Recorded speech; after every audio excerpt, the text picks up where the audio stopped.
Welcome. My name is Andrea. I'm a psychotherapist and author, as well as a teacher here on Insight Timer. The path that led me to want to help others was rocky and dark, to say the least. I spent many years in the grips of depression, and I know only too well what it's like to live in hopelessness and despair. During my darkest days, I felt very alone, but I know now that I wasn't. Millions of people battle the dark depths of depression every single day. And if you are one of those people, I sincerely hope that this talk will benefit you in some way. Today, I'd like to share 8 tools that can help ease depression. I will be sharing with you all the things that helped me climb out of depression and then became the foundation of the work that I do with others. Of course, like most simple tips, many of these concepts will sound much easier said than done. But since we get better at what we practice, the more you practice, the more they will become your new normal. So let's get started. Tip number 1, retrain your brain. We all have our share of losses and challenges in life, but the main cause of depression is not usually our life circumstances. It's the way we think about and interpret our life circumstances. Unfortunately, when we're depressed, we tend to have a lot of negative beliefs, and we tend to believe our thoughts. When I was struggling with depression, I wholeheartedly believed every thought that popped up on the screen of my mind. My thoughts seemed and felt so true. I even gathered evidence to support them and ignored evidence to the contrary. If I was depressed about being single, my mind only saw happy couples out in the world. My well-worn beliefs refused to allow me to take in that there were millions of single people around me as well, not to mention millions of unhappy couples. If I was struggling with my body image, my mind zeroed in on people I was convinced were confident and comfortable in their bodies, and I was sure that I never would be. It was as if my depressed self was on trial and my mind was the prosecuting attorney gathering evidence that I was not okay and that everyone else was. Eventually, after lots of help from others and a good dose of willingness from within, I learned that I could take a stand against my internal programs. I learned that I could disagree with my discouraging thoughts and eventually delete them, and you can too. One thing that helped me challenge my depressed convictions and retrain my brain was a little rhyme I would recite when negative thoughts were getting the best of me. It went like this: I have no clue if that's true. So if I caught myself thinking that someone else had a perfect life, I would challenge myself by saying, I have no clue if that's true. If I thought I'd never feel any better than I did, I'd say to myself, I have no clue if that's true. We really can't know anything other than the facts in this very moment. So challenging our pop-up thoughts with a little reality check can really help. We may not have a choice about the automatic thoughts that pop up on our internal screens, but we do have a choice about whether we want to believe them or delete them. Tip number 2, decline depression's suggestions. As a psychotherapist, I often find myself encouraging people to follow their hearts, listen to their feelings, and go with their gut instincts. That is, unless they are depressed. This is because when we're depressed, we're not always in the best position to make wise decisions regarding our self-care. Of course, sometimes we can tell the difference between the voice of depression and our healthy self. But sometimes depression can drown out our wise inner knowing and be mistaken for the truth.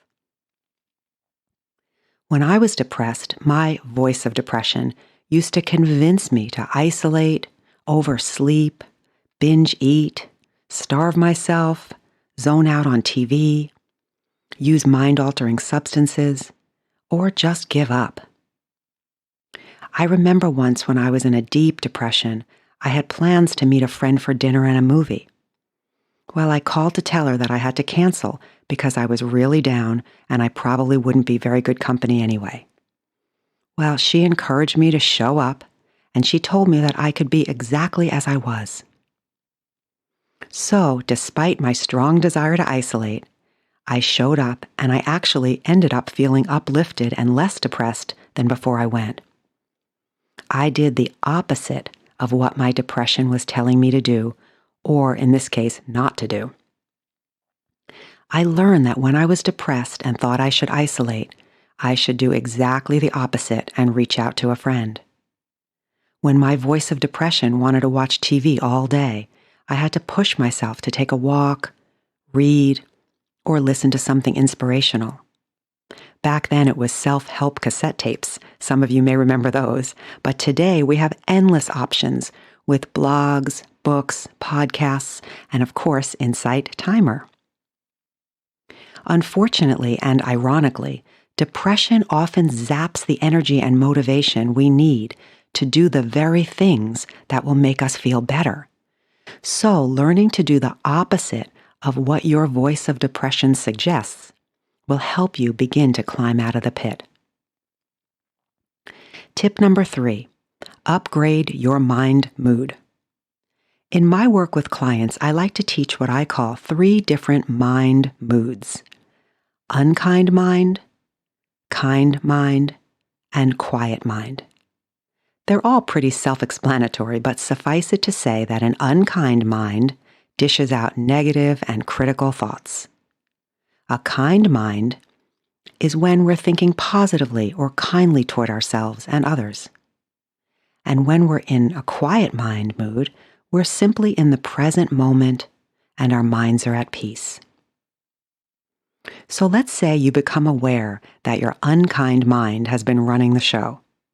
Here you are going about your day, and you become aware of thoughts like, why bother? Or things are hopeless. Or I'll always be depressed. Or I'll never be happy. Or everyone else has more, fill in the blank. So now you're at a crossroad. You can keep recycling and believing the thoughts that your unkind mind is dishing out, or you can make a conscious decision to either upgrade your thought to a kinder one or to quiet your mind by turning your attention to something that is actually factually present in the here and now, otherwise known as reality. As you gain more awareness of your depressive thoughts and more willingness to upgrade them, you will start to get some breaks in the regularly played unkind mind programs. Tip number 4, seek safe support. First, let me say what I mean by safe support. A safe support person is someone that you feel really understood and accepted by. Someone you feel respects you and welcomes all your feelings. A safe support person doesn't judge you or try to fix you.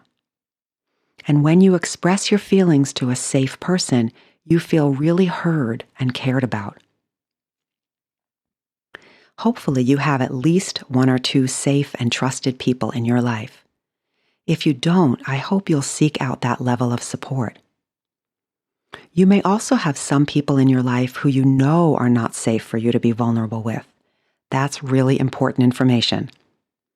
And you may know some people who have the potential to be safe if you decide to test the water and find out. I remember the very first time I decided to test the safety level of a friend with the topic of depression. I was deep in the thick of a major depression at the time, and I confided in my friend that I was having suicidal thoughts. Her response was complete and total silence. I'm talking not one word. We sat there in a painful, awkward silence, and I ended up feeling even worse than before. I know now that she had 0 skills to deal with such intense information, and we were both pretty young at the time. but it left me feeling even more alone and despairing, and it would be years before I would risk sharing my dark secret again. The next time, however, I chose a professional counselor who really got me and really knew how to respond. And boy, did I feel the difference.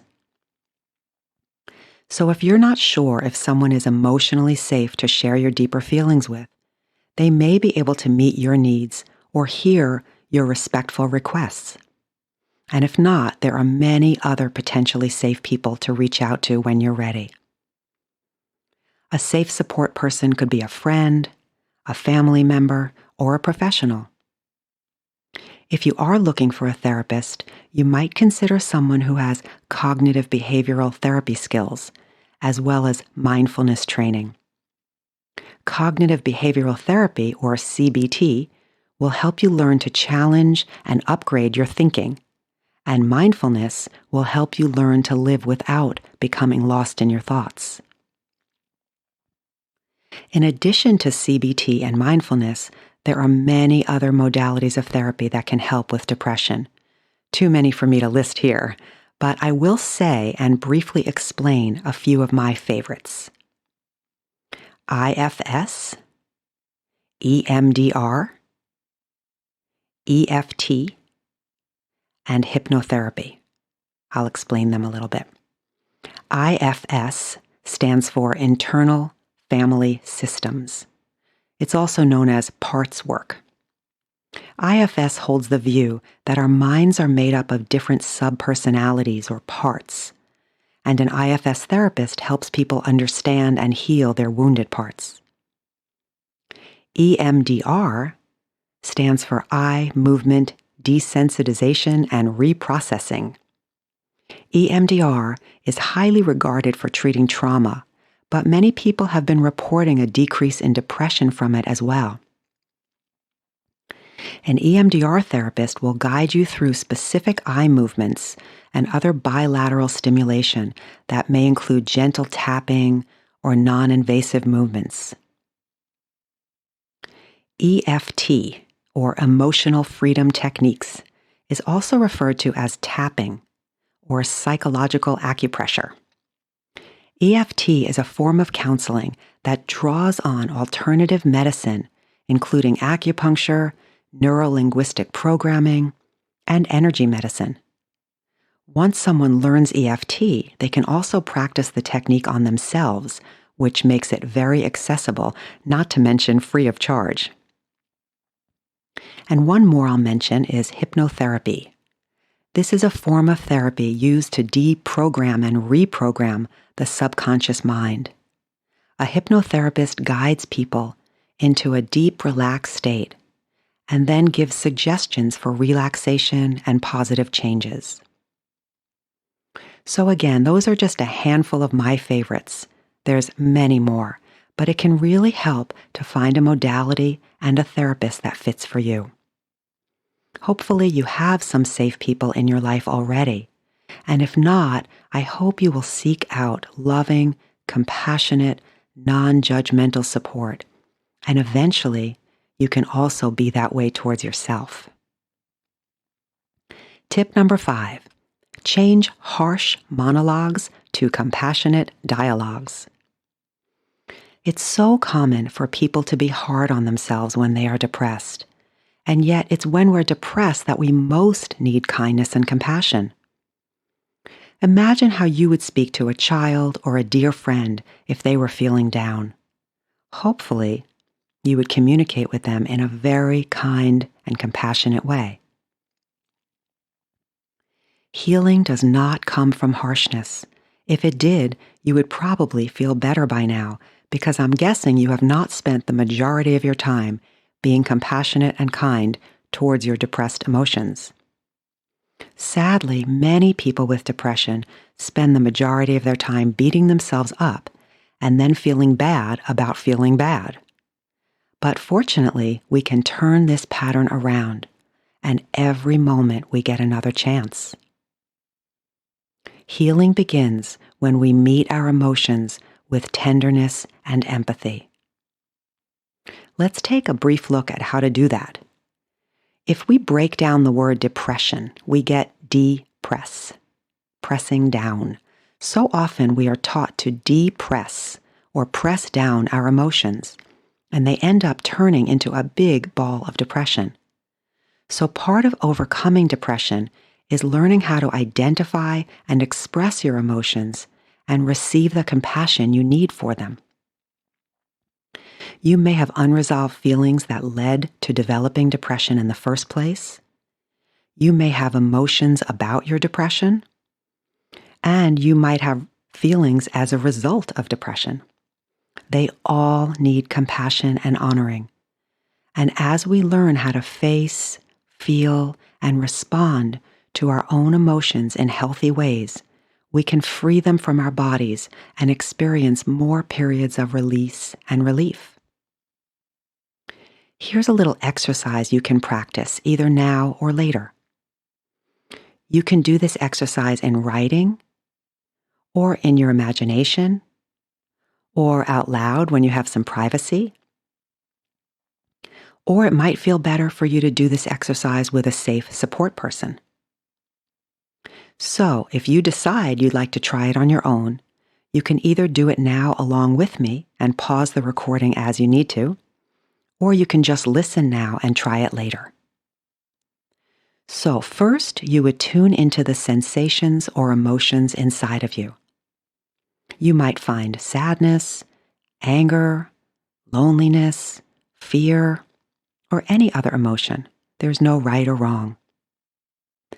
You would simply label any emotions you can find, and then you would either write, think about, or express out loud all that you can about each emotion that you labeled. Now, this next part is really important. Here is where a depressed monologue gets transformed into a compassionate dialogue. If you're writing, you write back a totally loving, compassionate response, addressing all the feelings you just expressed. If you're doing this internally, you would imagine responding to your feelings in a compassionate, empathic manner and really try to absorb it. If you're doing it privately out loud, you would speak to your feelings in the most kind, tender, compassionate way you can. If you don't have access to that voice yet, you can imagine how a loving, compassionate person or spiritual being might respond. And if you're sharing your emotions with a safe support person, hopefully they will respond compassionately, and you can really try to take in their response. Much like learning a new language, it takes practice to learn how to speak to ourselves kindly. So if this is new to you, keep practicing until you become fluent. Tip number 6, more spirit fillers, less time killers. Very often, the cycle of depression feeds on itself. We feel depressed, so it's really hard to find the motivation and energy to do the uplifting things that have the potential to feed our spirits. Then we feel even more depressed, and so it goes. This tip is about raising your awareness of how you fill the hours in your day. It's far too easy to spend our days doing things that fill our time, but don't necessarily fill our spirits. And I know it can be hard to break out of our usual routines and do something that's new or different, or that might bring up emotions. But in the end, finding activities to fill our spirits helps so much with decreasing depression and increasing peace. Of course, everyone needs to find what feeds their spirits. One person might love gardening, and another person might find it to be a chore. One person might enjoy cooking, and someone else doesn't like cooking at all. It's such an individual exploration. But the bottom line is, if we keep doing what we're doing, we're going to keep getting what we're getting. So if you have been spending a lot of time in negativity, inactivity, or isolation, in order to lift your spirits, you'll need to make some changes. Think about the ways that you spend your time. Not just the usual things you do each day like work or school or childcare or meal preparation, but the things you do in between the things you do. How do you spend your discretionary time? What do you do when you first wake up in the morning? What is your mental state when you shower or bathe? What do you do while you eat your meals?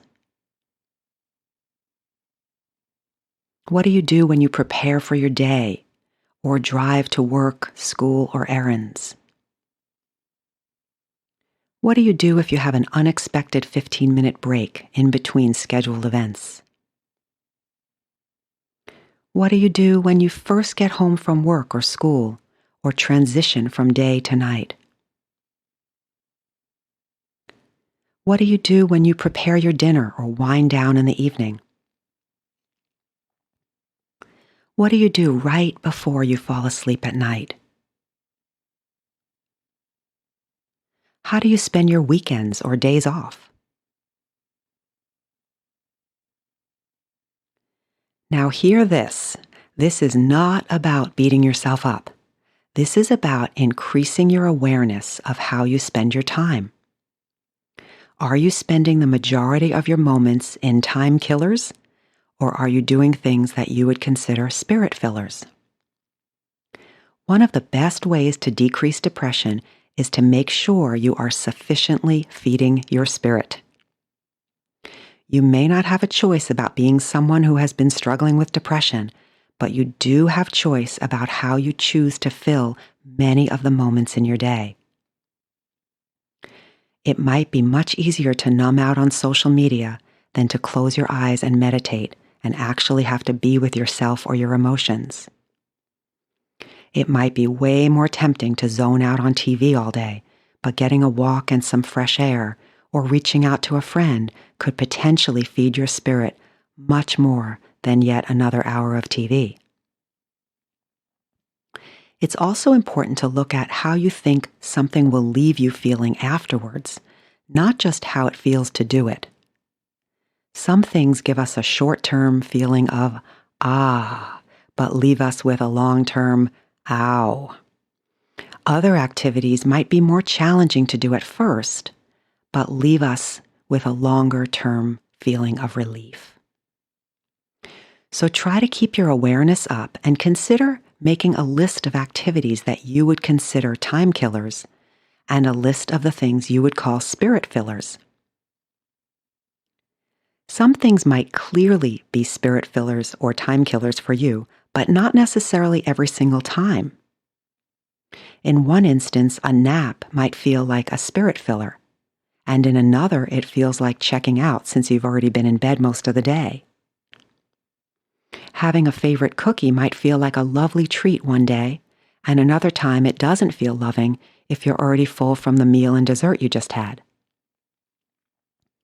Playing a game on your smartphone might feel like a spirit filler one evening, and yet the next day it might be a time killer if you've already been on the computer for a few hours.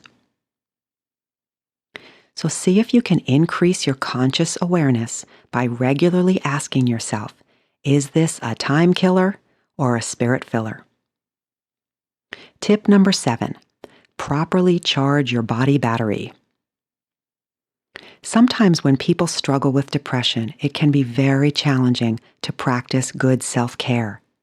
In fact, some people take better care of their smartphones and devices than they do their own bodies. How often do you forget to charge your phone compared to how often you forget to properly nourish yourself or get adequate sleep? Taking care of your body might sound like a common sense tip, but it's too important for me to skip over. When depression is high, logical thinking and energy levels tend to be low, making it far too easy to neglect our bodies. And yet, taking good care of your body can really help to decrease depression. So, how well are you taking care of your body battery? Let's take a look. Let's start with nourishment. When people are depressed, it can often lead to a loss of appetite and/or overeating. How are you doing at lovingly nourishing your body? Are you making daily efforts to eat a balance of all the various food groups and stay properly hydrated? These are really important ways to manage blood sugar, energy levels, and depression. Next, there's sleep. Depression can often lead to insomnia or hypersomnia. It's so important to try to get enough sleep and to have a reasonable sleep schedule.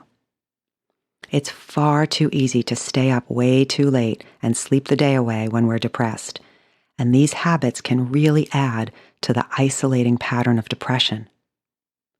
Try to maintain a regular sleep schedule, and even if you can't fall asleep right away, you can still listen to one of the many meditations on Insight Timer and still get some good rest.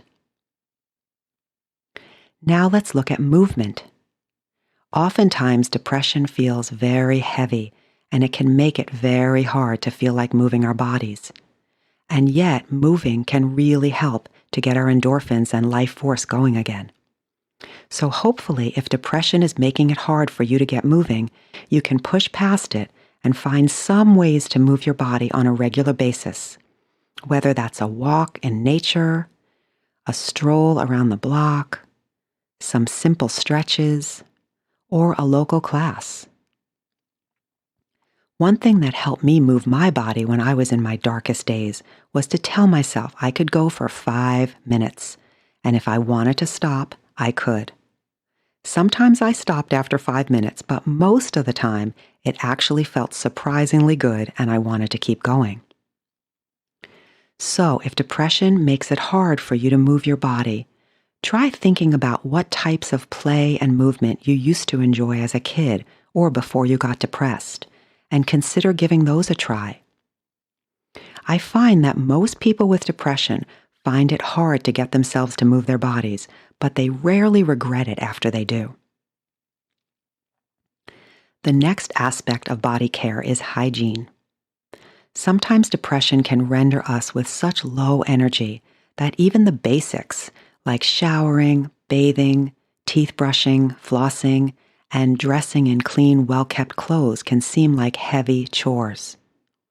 You can start to break the cycle of depression even a tiny bit by encouraging yourself to do basic hygiene, whether you want to or not. Besides the benefit of treating your body better, it can sometimes even have the added effect of lifting our spirits a little bit too. Next, I want to mention substance abuse or substance use. It can be so tempting to want to self-medicate, numb out, or check out with mind-altering substances. And while the effects can often feel good while we're altered, they can actually end up contributing to the depressive cycle.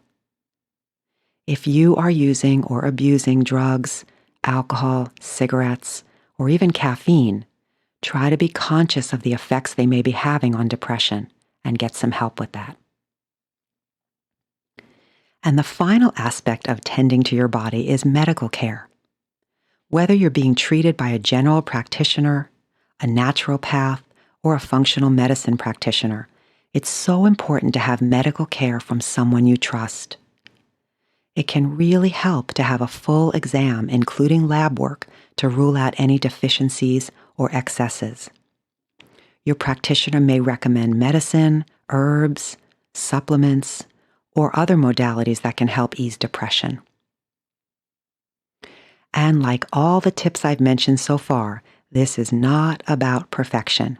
This is about increasing your awareness and self-care and learning how to treat yourself and your body like you would treat a loved one. And finally, tip number 8, hang on to hope. Hopelessness is the hallmark of depression and depressive thinking. If you are struggling with depression, it is so tempting to think that this is the way it always will be. But life takes different twists and turns, and we don't get to know what the next chapter in our life will bring if we give up on ourselves.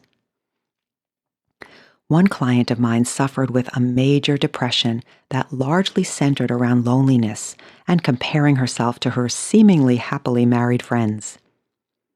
Despite my regular reminders that life stories can change, she was convinced that hers never would. But her story did eventually change, and she is now married and enjoying her new chapter in life.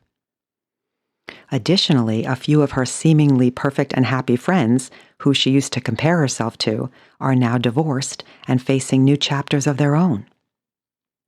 The bottom line is that things can change. The voice of depression may try to convince you that they won't, but they can, and they often do. We all experience sad, challenging chapters in our lives, just as we all experience change. And regardless of whether or not our outside circumstances drastically shift, if our minds change, everything can change. This is why some people have very few resources and swear that they are the happiest people on the planet, while others have literal fame and fortune, and yet they struggle with depression and addiction. So, if you are battle-weary from depression, try challenging your next dark thought. Try doing the opposite of what the voice of depression suggests. Try upgrading an unkind mind mood to a kinder, quiet one. Seek out safe support from someone who really understands. Practice compassionate inner dialogues and more spirit fillers than time killers. Make sure you are properly charging your body battery and see how the next chapter unfolds. Thank you for joining me. Take good care.